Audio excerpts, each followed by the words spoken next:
Hey guys, welcome back to Wrestle News 365. Hope everyone is doing very well, having a good Monday. As always, there is a ton of news stories to get into today, so let's get into today's news stories. Let's kick off with something that kind of rumbled on over the weekend, and that is Mark Henry saying that former WWE superstar Ryback should apologize for recent comments that the former Intercontinental Champion made about professional wrestling. Now, last week, the WWE on Fox Twitter account posed the question, the best superstar never to win the WWE Championship is, hoping to get lots of responses from social media and the Twitterverse, as it were, and certainly they did, but they certainly got a response as well from former WWE superstar Ryback, because he retweeted the question and noted that wrestling is fake and that championships are simply props to get entertainers over with the audience. This is what Ryback had to say, quote, "Wrestling is fake, guys, and the championships are prop to market entertainers as champions.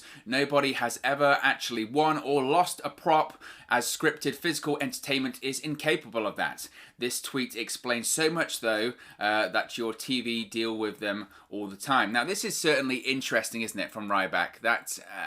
That comment got a lot of people talking and a lot of people very, very angry, as you would expect.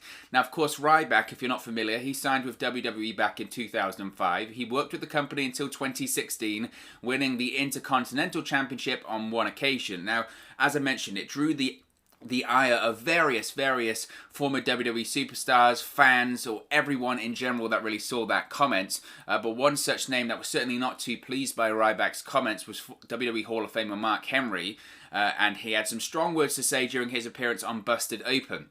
This is what Mark Henry had to say. Now, lots of these quotes are very long, so bear with me here. He said, quote, "A lot of his peers look at him as difficult. A lot of his peers looked at him as dangerous. And yes, we talk about it on this show all the time, that WWE is a show. It's sports entertainment. It is a reflection of sports. He don't use the term fake. The championship is a championship. It's not a prop. And he's wrong. I've been a world champion in 3 sports, and I consider pro wrestling one of those. But it was the politics that got me to the top. It was the fact that I'm damn good. I'm a damn good entertainer because entertainment is in the name of the job description. Ryback can't take away what I achieved. That's no way. That's your bitter ass. And I'm talking to you, Ryback. Your name is not Ryback. I don't even know your real name. Skip whatever it is. You are wrong. Every wrestler that sees your face should walk up to you and say, hey, you're an ass. We'll carry on the rest. And I hope you know how to fight for real, because you know, and I know, there are a lot of people that would whoop your ass. If I saw you, I would tell you, hey man, you're an ass, carry on. And if you want it with me, you could get the first one. Go ahead, your punches taste like candy, and there are a bunch of guys out there that feel the same way that I do. You talk a lot of SH, carry on the rest, on our business. I feed my family with this business. This is a show, hey, it's a show about wrestling. I'm not an active talent, I'm not an employee, but I love the business enough to not let you sit here and talk SH, carry on, on it, and trivialize it because you failed. Because you didn't achieve, then that you got to become a champion, so you feel like it's something that's a given. It's a prop. You're wrong. What have you ever been a champion in outside of wrestling? Are you a champion in your own home? Do your dogs like you? Do people around you respect you for being more than a wrestler or a musclehead? I've been a musclehead my whole life, and people respect me for it. You owe the wrestling business an apology. If you don't, I think that pro wrestlers all over the world should never give you respect. Now, Ryback has since responded to this, saying that he loves pro wrestling and that he hasn't gone as far as to apologize, but he said that he's grateful for his brand, he's grateful for his Ryback name, and he said that he's blessed to overcome a 5-disc fusion and a shoulder replacement with zero help from the company, and he's talked about his love for being a professional wrestler. He's gone on this big, long not an apology. He's talked about Mark Henry being entitled to his opinion and wishing him the best, and he won't resort to personal attacks because his issue is with the company and not Mark Henry. Now, this certainly, as I mentioned, it got a lot of people talking. It got a lot of people talking that Ryback's original quote. Let's read that original quote one more time because it's just so ridiculous. It's so ridiculous. "Wrestling is fake, guys, and the championships are prop to market entertainers as champion. Nobody has ever won or lost a prop, as scripted physical entertainment is incapable of that. This tweet explains so much, though, on your TV deal with them." I mean, where'd you start? Where'd you start with that? This is the same guy. Look, you can have your opinion and philosophy on pro wrestling because lots of people have different opinions. Lots of people have different philosophies. People inside the business, outside the business, have a ton of different philosophies on pro wrestling. Not many people think of pro wrestling as the same. You've got people like Jim Cornette, right? Total wrestling enthusiast, old school, treat it as real. It's a legitimate sport, and if you try and claim that it's otherwise, if you even try and claim that it's entertainment or talk about backstage, he hates all of that. You've got people like Vince Russo who say that it's entertainment and it's a work and everything's, you take it too seriously. Then you've got people that kind of sit in between of saying, look, treat it as real, but also understand that it's entertainment, understand that it's a TV show. There are many different philosophies when it comes to pro wrestling, so I'm not going to critique Ryback for his philosophy on pro wrestling. I don't agree with it myself. I think that it's very disrespectful to say that.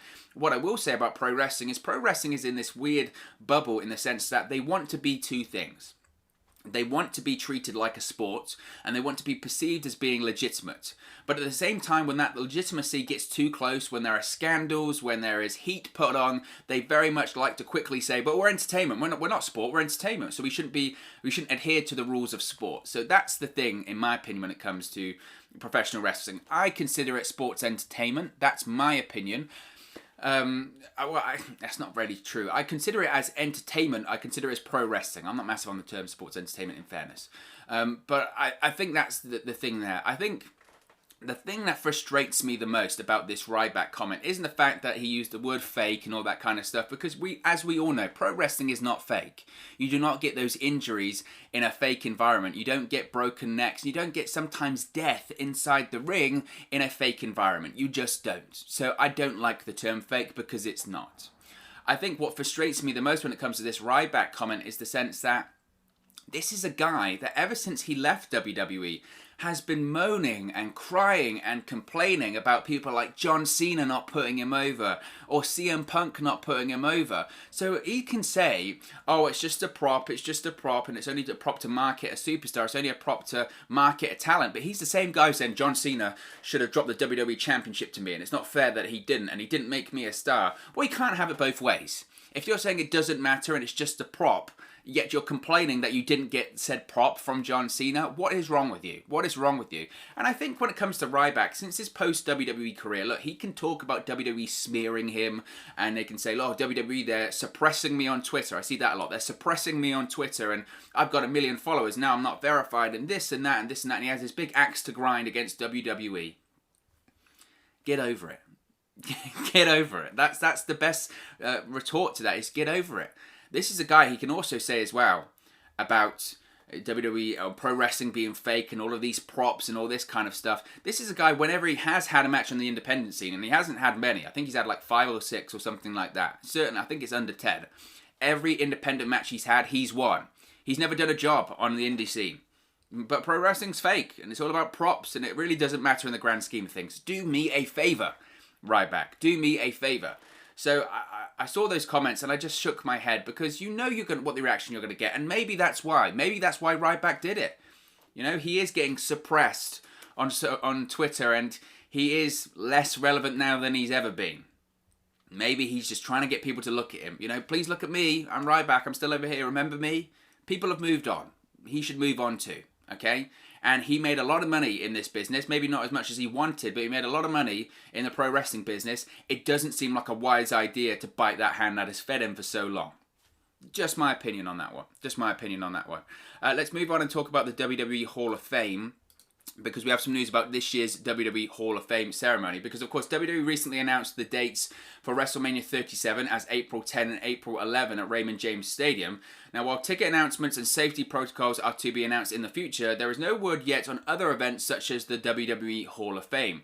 Now, on the latest edition of Wrestling Observer Radio, Dave Meltzer said that the latest plan for the Hall of Fame is to do it virtually with no fans in a kind of Thunderdome-esque scenario. This is the confusing bit here, is that there is no word yet on whether a 2021 class will be inducted with the 2020 class. It was reported previously that WWE would be delaying the induction of the 2020 Hall of Fame class in 2021, so I don't know if they're going to do the 2020 class and the 2021 class, if they're going to merge them into one, if they're just going to do the 2020 class. I don't know, but it looks like at the moment we're going to have a virtual Hall of Fame this year. Now, WWE previously announced Batista, JBL, the Bella Twins, Jushin Thunder Liger, the British Bulldog, and the NWO, consisting of Hulk Hogan, Sean Waltman, Scott Hall, and Kevin Nash for the 2020 class. Now, to me, I don't see really an issue, personally, with just adding in more people and having the 2020 class and the 2021 class.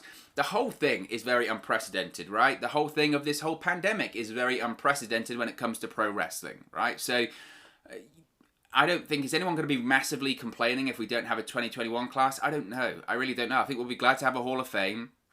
I would feel sorry, frankly, for the likes of Batista, JBL, Jushin Thunder Liger, the British Bulldogs family, the NWO, etc., if they don't get their night, and the Bella Twins, if they don't get their night in the spotlight, because they've earned it. You know, when you're inducted into the Hall of Fame, you earn, most of the time, you earn that moment, that spotlight one last time. So it would be unfortunate for them to get just jumped in or put in with someone, I suppose. So they're going to do it virtually, so it's going to be a Thunderdome-like scenario. But I'm just glad we're getting one this year, because ultimately everyone in that Hall of Fame class does deserve it in their own way. So they do deserve their moment in the spotlight once more. So it's going to be virtually once again this year. We have some update when it comes to the SmackDown ratings from Friday, because the overnight SmackDown ratings are in. And Friday's SmackDown on Fox drew an average of 2.153 million live viewers in the overnight ratings. This is according to Showbuzz Daily. Now, Hour 1 drew 2.2 million live viewers, and then Hour 2 went down to 2.105 million live viewers. SmackDown also drew an average of a 0.6 rating in the key 18 to 49 demographic, which was third for the night. If the number does hold up, because sometimes with these overnight ratings, they do tend to fluctuate slightly once we get the confirmed ratings in. But if the number does hold up, it would be up 1.6% in viewership from last Friday's SmackDown, which drew an average of 2.120 million live viewers with a 0.56 rating in the 18 to 49 demographic. So up very, very slightly. The issue is when it comes to SmackDowns and Raws, but more so SmackDowns though, if they go up 1 or 2%, obviously in the grand scheme of things, it doesn't matter, because going up 1% is essentially holding steady from the previous week. But with SmackDown, because the viewership rise is so incremental sometimes, they'll be happy with that.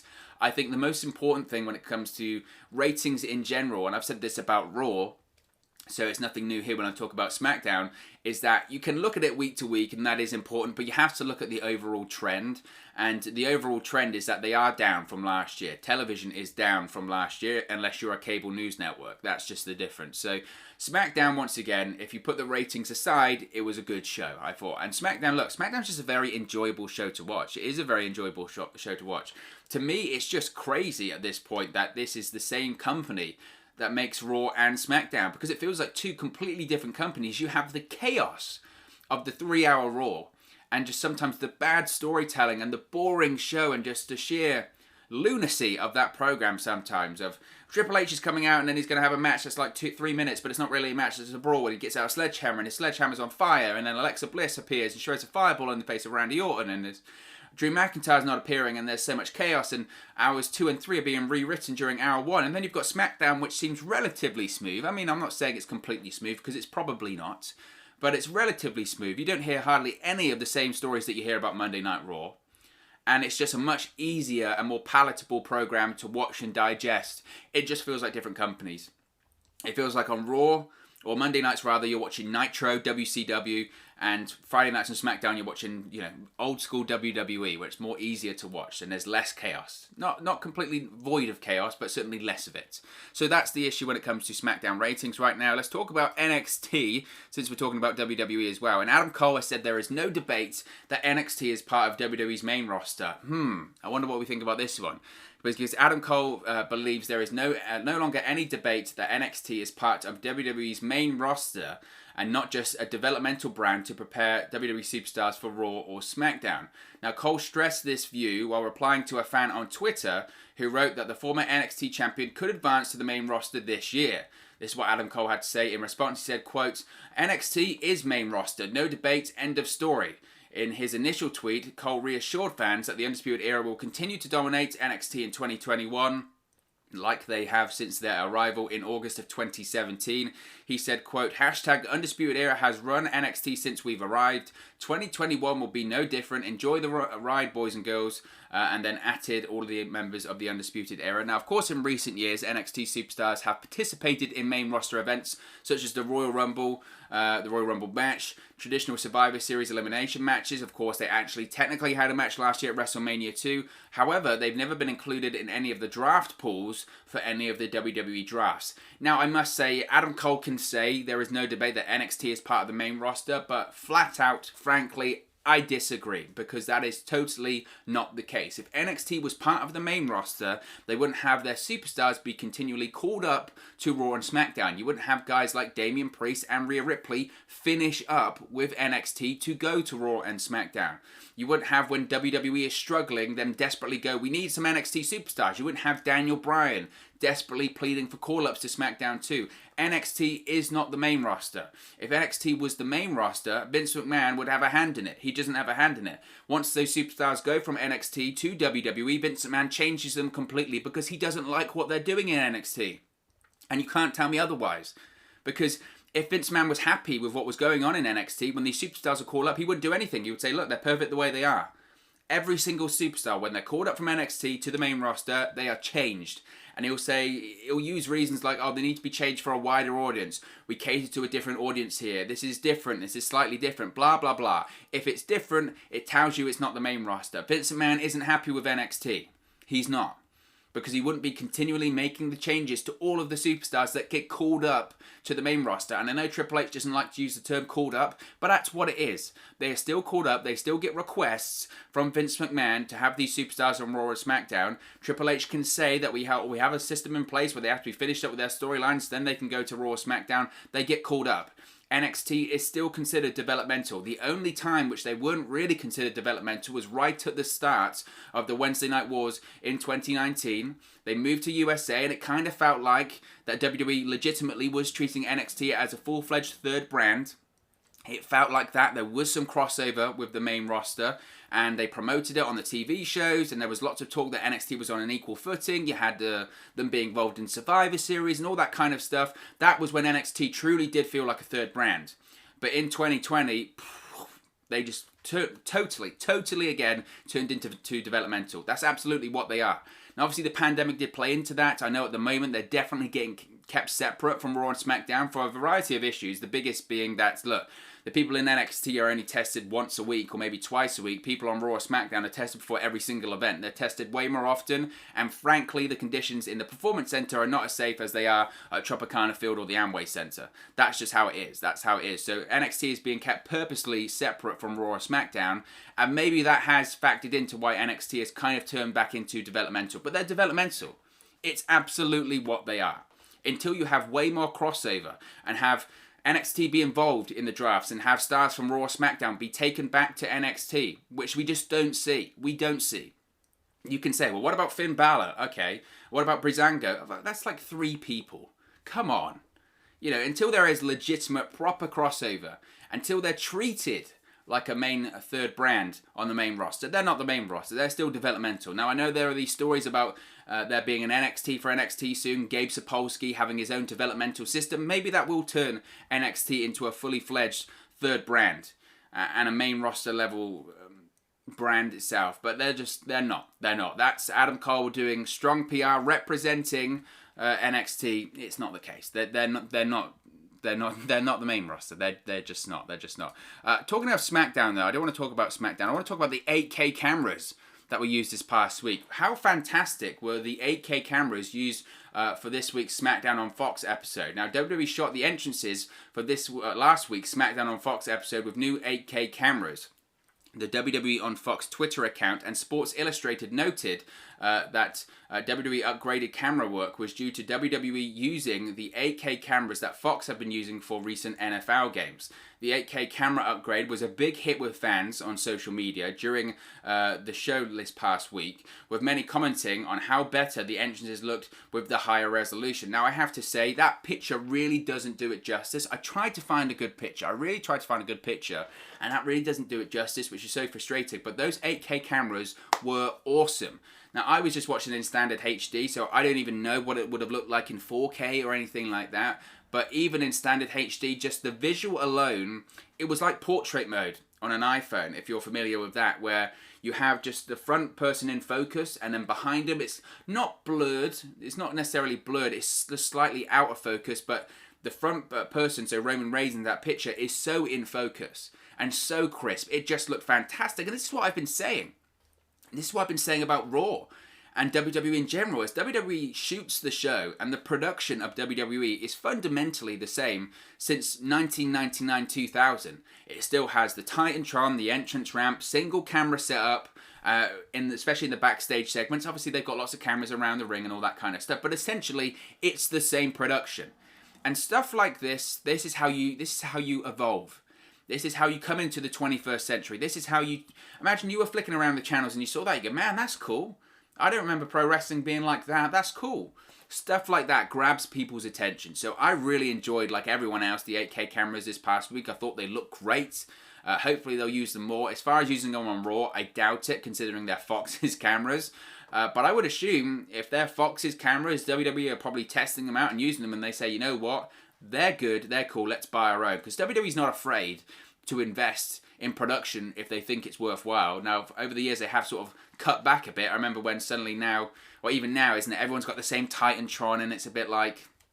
I remember the days of Raw and SmackDown having separate sets, and they kind of went back to that prior to the pandemic last year, of Raw having the skateboard set and SmackDown having a different set, and I like that. I really did like that. Hopefully we can get back to that eventually, but when it comes to production, this is what WWE needs to do. This is how you upgrade production. This is how you keep and grab people's attention. So I was a big fan of those 8K cameras. Let's switch over and talk about AEW, because AEW star Nyla Rose has announced she is in self-quarantine after being in contact with someone who has tested positive for COVID-19. AEW star Nyla Rose has announced on Twitter last week she will have to be in self-quarantine for the next 14 days due to an immediate family member testing positive for COVID-19. The former AEW Women's Champion explained that she is sharing this information due to the seriousness of the situation and because she'll be missing several things due to having to do this quarantine. Now, as previously noted, Nyla Rose was scheduled to face Layla Hirsch on this coming Wednesday's edition of Dynamite. This is her full statement that she released. She said, quote, "I found out that an immediate family member has tested positive for COVID-19, and as a result, I've been directly exposed. As per safety protocol, I will be isolating/self-quarantining for the next 14 days. Why do I mention this? Because of the seriousness of the situation and the timeline for quarantine. This will affect this weekend's virtual meet and greet with Damage 365 Promotions and prevent me from competing against Layla Hirsch this coming Wednesday on Dynamite. I'm very sorry to anyone that was looking forward to these events, but keeping everyone as safe as possible must be a priority at this time. Thank you for understanding. Stay safe, everyone. Please social distance and mask up." Now, obviously, when it comes to anything like this, hopefully Nyla Rose has a safe recovery. I don't think she said that she tested positive for COVID-19, just that via the protocols. I'm sure she is getting tested, but due to being in direct contact, she's going to have to quarantine and self-isolate for 14 days. Fingers crossed she doesn't test positive or anything like that. Hopefully her quarantine and self-isolation goes smoothly, and hopefully she can get back to performing for AEW once those 14 days are up. But she's being very transparent with everyone for the situation there. Let's move on and talk about a WWE signing, because top WWE signee Sareee says that she is finally headed to the United States soon. Now, Joshi wrestler Sareee announced she is heading to the States once finishing up a final wrestling commitment in Japan at a seedling event on January 22nd. Now, Sareee signed with WWE back in February, but the COVID-19 pandemic, that's February of last year, but the COVID-19 pandemic put a halt to her traveling to the United States to begin her training at the Performance Center. Now, last March, she commented on having to wait on working in WWE. She said, quote, "WWE is handling my schedule to the move to the United States. Their initial plan was for me to be at training over there already, but looking at the circumstances around the world, it's best when the vaccine is developed rather than re-debuting with worries. I want to show my solid wrestling live without any anxieties. It's hard to everyone, but I think this is the time to be one of the WWE Universe and stay strong and firm. It's a safety wrestling, and from Japan, I will put my full effort to do what I can. So it looks like she's going to be traveling over soon. I'm not totally familiar with her work, but from what I have seen, she's very talented, and it must be, ultimately, think about it, it must be incredibly frustrating. You know, you get this dream move to WWE, going over to another country last year in February, you think everything's ready to go, and then the world goes crazy and you have to stay where you are for a year. But she had worries that she wouldn't go over to the WWE, so I'm glad that she's able to do so finally. But ultimately, the priority, like with anything right now, is to do it safely. So as long as they can do it safely and she's happy and content and doesn't feel any anxiety with it, that's the most important thing there. Speaking of WWE as well, Samoa Joe has donated his hair to a charitable cause, which is absolutely fantastic to hear. WWE superstar Samoa Joe shared on his Instagram last night that he has donated his hair to the non-profit organization Children with Hair Loss. Samoa Joe posted the photo of his hair with the caption, "It was a good run. Hopefully it will find a better purpose at Children with Hair Loss. Hashtag cut past love." Children with Hair Loss provides human hair replacements at no cost to children and young adults facing medically related hair loss. The organization opened in 2000. Fantastic cause by Samoa Joe there. I remember Daniel Bryan doing a similar thing when he cut his hair. It's just things like that always bring a smile to your face and always warm the heart. It's absolutely fantastic to see. And Samoa Joe, when it comes to Samoa Joe, what a great guy he is. I mean, is there nothing that he can't do? If it isn't pro wrestling, if it isn't commentating, if it isn't being a philanthropist and being, donating to charitable causes, he really is fantastic, isn't he? He's absolutely so. A fantastic story there by Samoa Joe. We have an update, speaking of WWE as well, when it comes to upcoming WWE pay-per-views, because this year's WWE Fastlane pay-per-view is reportedly taking place on Sunday, March 21st from the WWE Thunderdome. This is according to PW Insider. So the upcoming WWE pay-per-views are as follows. The Royal Rumble, which is of course on January 31. NXT TakeOver is on February 14.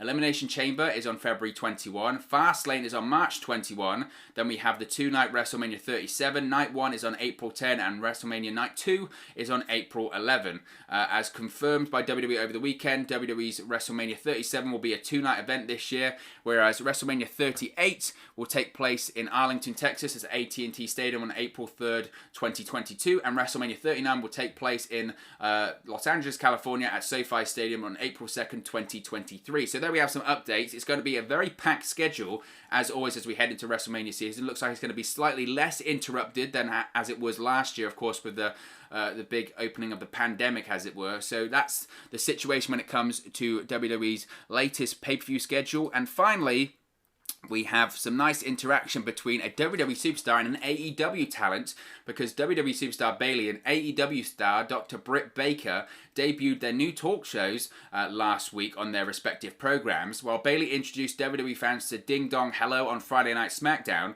Britt Baker brought the waiting room to AEW Dynamite for the first time after running the interview segment on AEW Dark for several months. Now, on Sunday, Britt Baker responded to WWE's Twitter account asking fans who they wish to see as the next guest on Bayley's show. Baker picked Cody Rhodes, who was incidentally her guest last week along with Jade Cargill on Dynamite. And a few hours later, Bayley responded to Baker with a screen grab from her first episode of her talk show, which you can see right there. So a nice interaction between there. I must say, actually, I really enjoyed both talk shows this week. I really enjoyed Bayley's, though. I really did enjoy it. Is there nothing she can't do? Same with Samoa Joe. There's nothing she can't do. I really thought it was fantastic. And I've been saying for a while that my concern has been with Bayley recently is that coming off of this historic and massive SmackDown Women's Championship reign, hugely successful, that WWE typically, once they're done with this massive title reign, the most important thing in pro wrestling is what's next, right? What's next?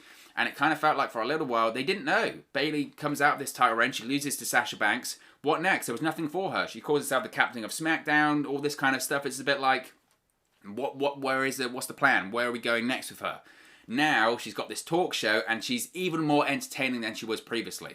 This new Bayley character that has emerged over the course of the last sort of 12 or 18 months has just been fantastic to see. Really fantastic to see. So I'm very excited to see what happens next. And it's cool to see some interaction between an AEW star and a WWE star, because there isn't any boundaries like that, guys. You know, you can enjoy both. You don't have to be so tribal. So it's nice to see some interaction between Bayley and Britt Baker. But of course, as always, this is just one man's opinion. What are your thoughts on the news stories we've spoken about today? Let me know your thoughts in the comment section below. I'll do my best to respond and reply to all of your comments. Really enjoy interacting with you guys, talking about WWE, AEW, Impact Wrestling, all things pro wrestling here on the channel. So be sure to get involved with the community. Drop a comment below. All opinions are welcome. If you have enjoyed this video, please do smash a like on the like button too. Really does help us out here on YouTube. Go up the rankings and get to people's recommendation feeds if they haven't seen our videos previously. But most importantly, if you haven't already, please do subscribe to Wrestle News 365. You can do that by clicking the bottom right hand corner of the screen right now, or if you wait a few seconds, there'll be a subscribe button at the end of this video along with another video for you to watch. Thank you very much for watching, listening, streaming, or however you come across this video today, and I'll speak to you again very, very soon. Hey guys, thank you for watching, listening, streaming, or however you come across this video today. Be sure to click on the video on the right there to watch our next video, or click the bottom there to subscribe, or the bottom right hand corner. Thank you very much, and I'll speak to you again very soon.